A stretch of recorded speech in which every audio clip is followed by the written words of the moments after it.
And welcome to The Curling Show, the podcast that brings you interviews with the sport's top athletes and the people who shape the game. I'm Dean Gemmel, and before we get started, indulge me for just a moment.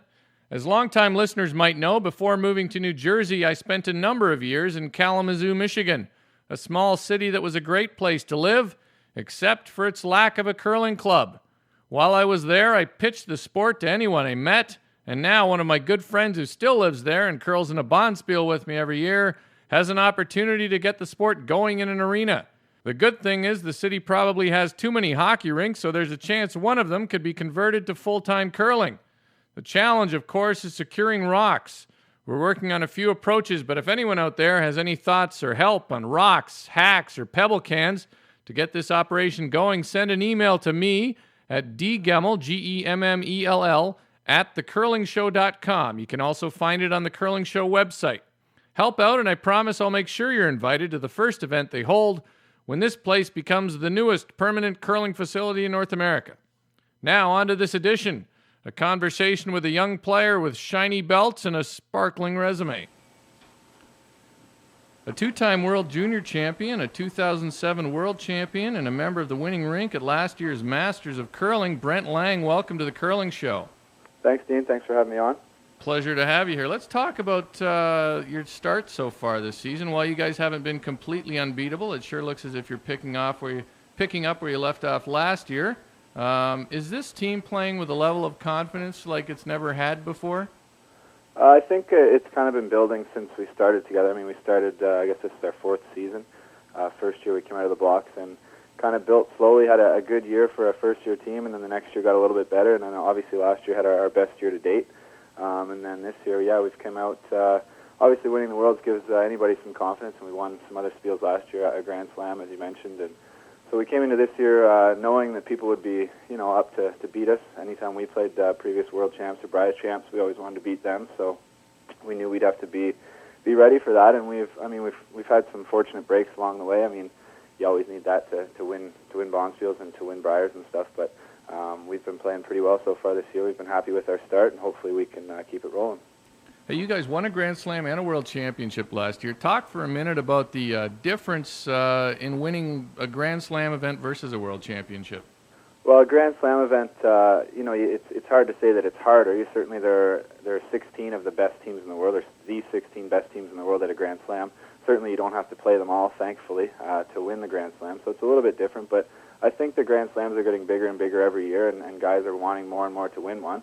I know Craig and I hadn't won one coming into last year, and Glenn and Rich in previous years usually won a year, one every other year, and it seemed like we weren't going to win one, but then finally we got over the hump last year at the Masters in Waterloo, so it was certainly our biggest cash spiel win. It felt better than most because you know that you've beaten the best teams in the world.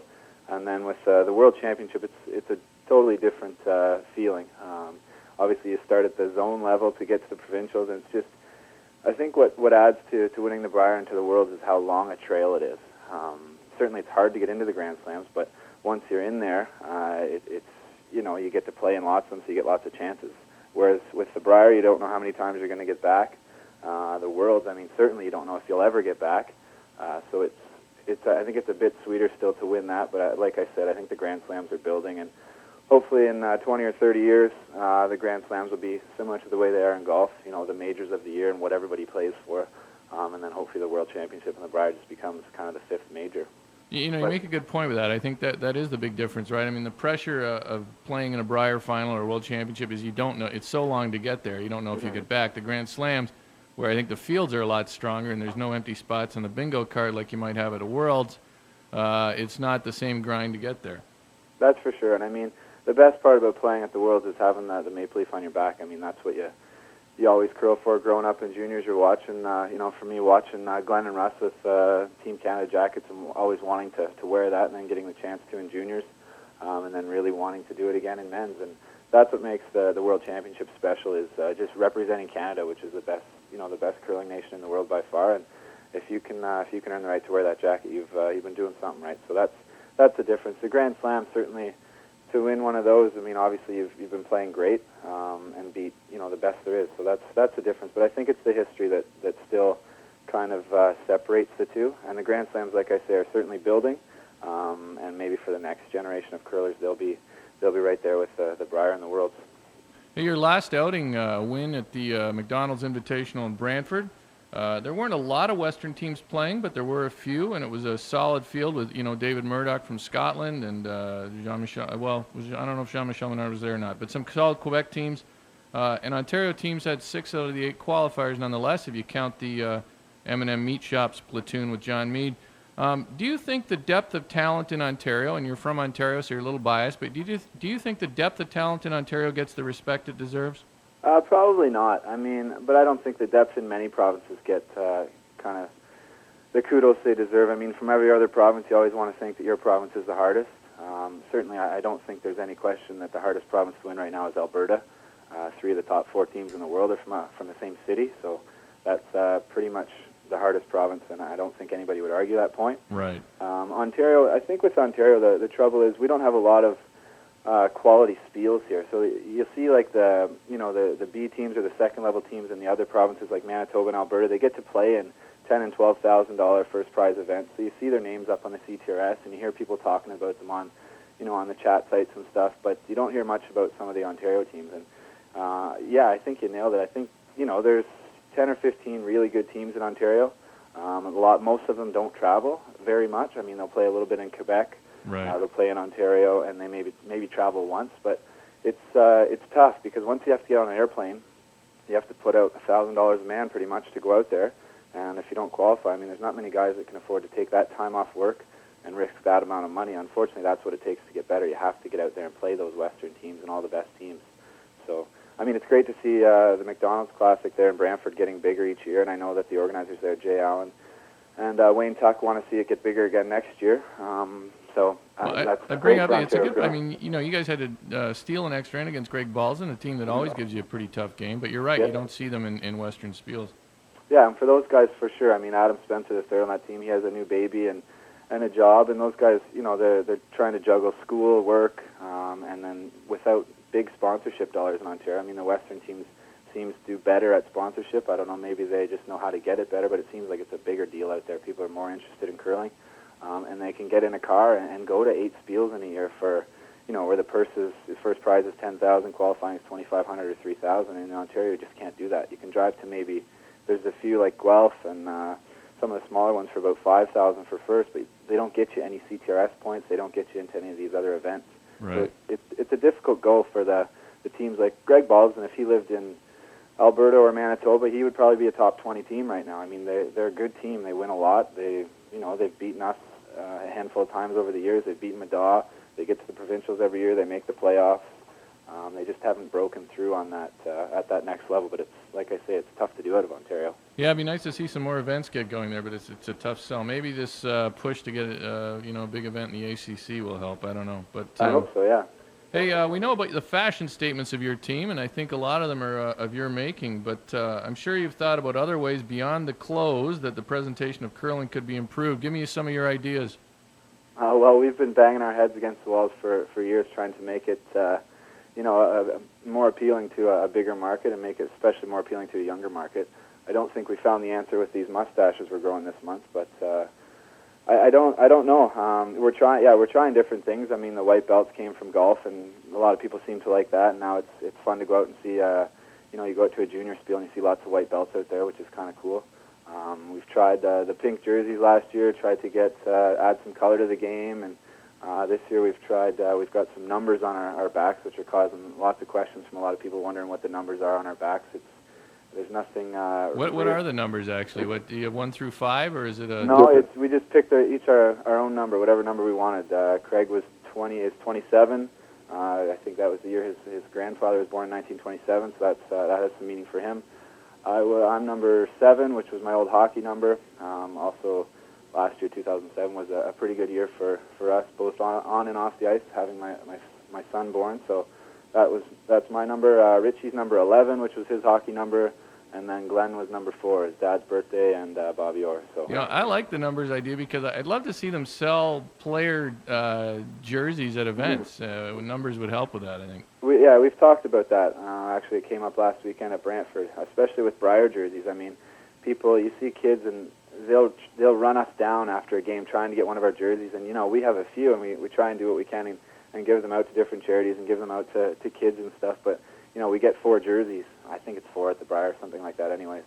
But yeah, I don't know why they don't sell them in the concession stands. I think they're missing out on a big opportunity to not only make a bunch of money, but to promote curling to young guys. I mean, if I was 15 at the Briar and I could go out and I could buy a Wayne Madaw shirt or whatever it might be, Kevin Martin, and slap that on my back, that would be pretty cool. Yeah. Any kid. I mean, last weekend in Brantford, there was a kid there. Tucker's his name, that has kind of been following us for a few years, and Craig gave him a Briar shirt, and he wore it the entire weekend, and he was at every game, and that makes him want to follow not only our team but curling in general, and it keeps him interested in the game. So I don't see why they don't do it. I don't know if it's, some people think it would kind of lessen how much it means to win one of those shirts, but I mean, we play for the Purple Hearts. I think I wouldn't be a big fan of selling Purple Hearts, but I don't see any problem with selling the jackets and jerseys, and right, whether it be with the names or just the province, or just like a Leafs jersey. You can get it with your own name, you can get it with Sundin's name, whatever you like. Yeah, we'd only be about 25 years late to the merchandising game if curling got in on it. Yeah, but, exactly. Hey, you're a young player at a big junior career. How did you find your way to the game? Did your parents play? They did, yeah. I grew up in a small town in Meaford, and I got into it actually. I don't know why our grade 3 class went curling in gym class. We had a unit in curling, and my parents had already curled, and a good friend, one of my best friends growing up, his dad was the ice maker, and he ran this little clinic for us, and my parents helped out. And then the new curling club they built in Meaford when I was about 13 just happened to be across the road from the hockey rink. So we would play hockey on Friday nights. Our parents would be curling, and we would go over, and while they socialized, Andy and I would go out and throw rocks until they dragged us off the ice. So right. That's how I got into it. Certainly our families were involved, but small towns seem to be more involved in curling as well. I think it's interesting, the school aspect. I think that's something the curling candidates get back into the schools, because I think too many juniors seem to be just kids of members. Yeah, exactly. I mean, I talked to a lot of people about it. Most people didn't curl the amount we curled in school. I mean, we started in grade 3. I can remember doing it almost every year, and it was an elective, that didn't fold. I mean, I think a lot of schools probably offer it, but they didn't get enough interest. But in Meaford, you could always do that. There was always after-school curling in high school. Right. So yeah, where I grew up, we had 100 kids curled after school. Yeah, exactly. But now I don't think it's run at all. Yeah, and I don't think that I don't know if there's a program in Canada that has 100 juniors, which is sad, because not just kids, but anybody that ever tries the game seems to really like it. I mean, I know in high school I got a whole bunch of people to come out, guys that volleyball players, and they loved it, and they would come out every week, and they would play that once a week. And I'd run into guys in the summer and say they can't wait to get back out on the ice, and it's just nobody gets exposed to the game for whatever reason. Once they do, I mean, I think it's pretty easy to get hooked. Yeah, I mean, I'd say the caliber of junior curling in Canada is higher than ever. Certainly higher than when I played, but there's not the depth of participation, and that's a problem, because you need those guys who are going to play a bit in high school and then pick it up again when they're 25 and play once a week. Exactly, to keep the curling clubs going. Hey, from an article by Joe Pavia in the Ottawa Sun, it sounds like your team won't be playing at the Grand Slam in Saskatoon as a unit. That both you and Craig will be competing with other teams in that event. Is that true? It's the Port Hawkesbury Slam. Yeah, the Port Hawkesbury. Yeah, sure. just before Christmas. Oh, the Christmas one. Okay. Yeah, when that date got changed to just before Christmas, we were at our summer meeting at Glenn's Cottage, and we found out there. So we had a couple discussions there, and kind of threw around the idea of maybe not going. It's nothing against the Grand Slams. Obviously, it's disappointing to not get to go with our team, both from a points perspective and just to get to play those teams that we love to play against. But it came down to families. Rich has 3 kids under 10, and that's right around Christmas. If the weather ever turns bad on the 23rd, which is when we're hoping to fly out, who knows? Port Hawkesbury, I'm sure it's a nice place for Christmas, but it's not where I want to spend Christmas. Yeah, right. I know it's a bit dicey, but yeah. So that was the big decision. It was and for Glenn, it's the busiest time at the beer store as well. I'm sure that you'll be making your stop at the beer store right around those few days, so he's crazy busy there, and his wife doesn't get lots of time off at Christmas, so it's all about family time, and we take so much time off around other times. We miss kids' birthdays sometimes and wives' birthdays, so to miss Christmas, especially those days, would have been extremely tough. So here in New Jersey, I can go to a place called the Supermarket and get my beer. Oh, nice. Luckily for Craig and I, Craig's going out to PEI for Christmas with his fiance, so he was lucky enough. Madaw needed a player, so he's going out with Wayne, and I'm going out with Martin, which I'm excited about to play with. Johnny Moe again will be fun. And so who's not going from that team? Mark Kennedy. Okay. I think it's work commitments. I think he has to run the M&M meets or Kevin's curling store. One of Kevin's businesses. Somebody has to run it while he goes out to curl, I think. Right, another busy time for those. Yeah, exactly. Hey, you're playing in the Skins TSN Skins event as well this year. That's back, and everybody's excited about that. How much of this format have you ever played? Not a lot. I mean, we played in the Skins game once in, I don't know if it was 04 or 05 with Glenn and Rich there out in Bathurst. Played it, watched it a ton. That's what I watched growing up, watching Eddie and Glenn and Russ play in the Skins games in the early 90s. Those were the tapes that I wore out, that 93 and 94 Skins finals with Eddie and Russ. And then we had a couple of junior spiels we played in it, but there aren't many men's Skins. Played in the M&M Skins game in Oakville, which everybody's hoping comes back someday, but still no word on that. But so yeah, I've played in 3 or 4 in men's. I think I played in the M&Ms 3 times and the TSN Skins game once. So not a lot of experience, but thankfully Glenn's got as much as anybody. Yeah, I really think the only Skins left around seems like that's not a big event like this one, is that OCT event at the Rideau. Mm-hmm, exactly. Yeah, there's a couple of small ones that are going on, but yeah, we haven't played in one in a long time. We played in one back in juniors in Sterling. They used to have a Sterling men's. Oh yeah, Sterling Skins. That's right. But yeah, there haven't been many. I mean, it's the most fun to watch as far as I'm concerned for a fan. I mean, every end there's something. Both teams are just going after it. There's never going to be a boring end in a Skins game, especially with the 4 teams that are lined up to play in Aurelia. Yeah, it should be great. Hey, you talked about the mustaches for a moment here. Mm-hmm. Bit of a surprise, but I think Richard Hart is a clear winner with that real nice. Well, George Carey's called it a Mexican bandito. I think it's more like a '80s football coach or something. But I think the big surprise was that Glenn didn't seem to be able to muster up a recreation of the beauty he sported in the '80s. What happened there?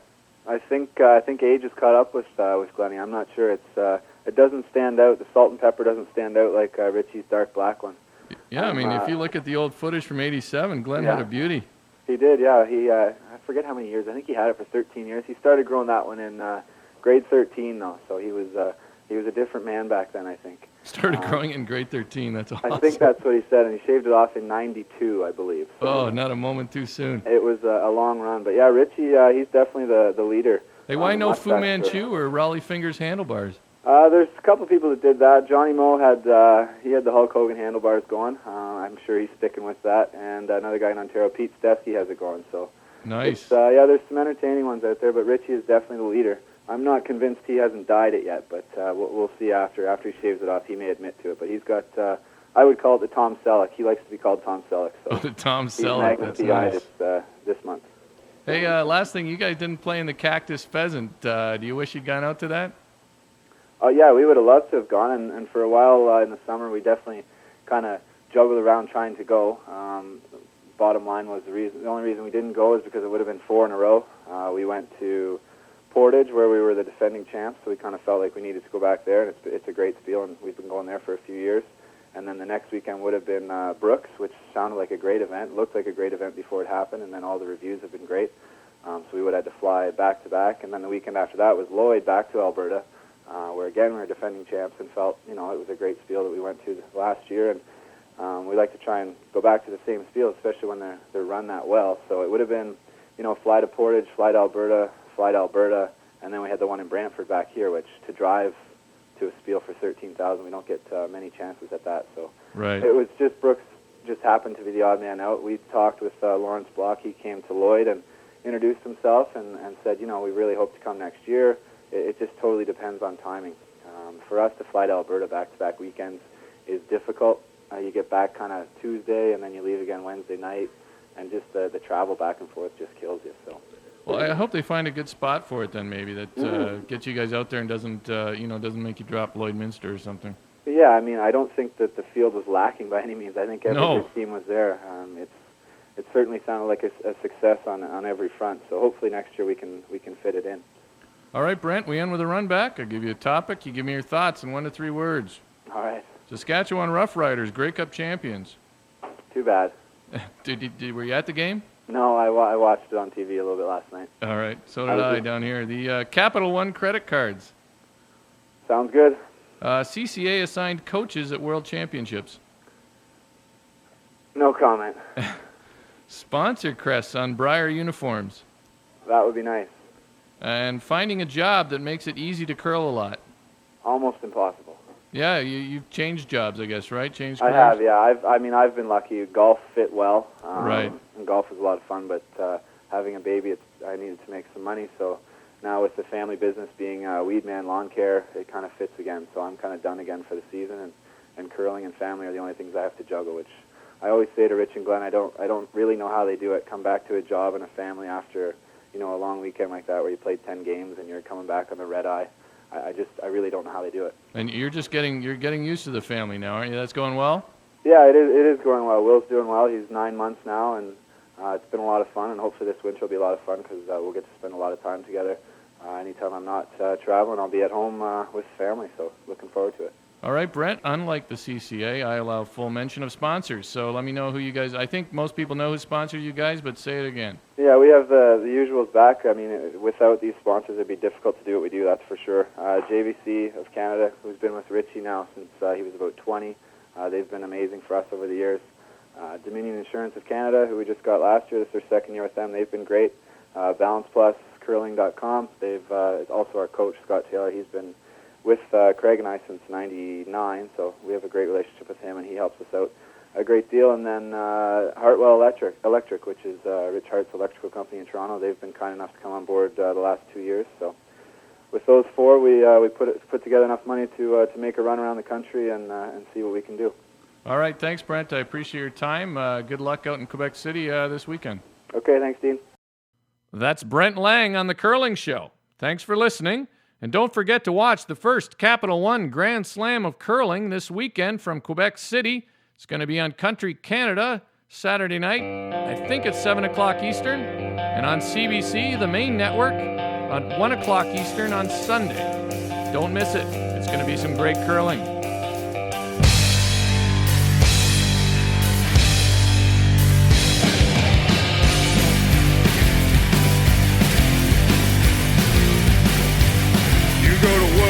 Every day you blend into the crowd, but in the silence of night, he's got to live it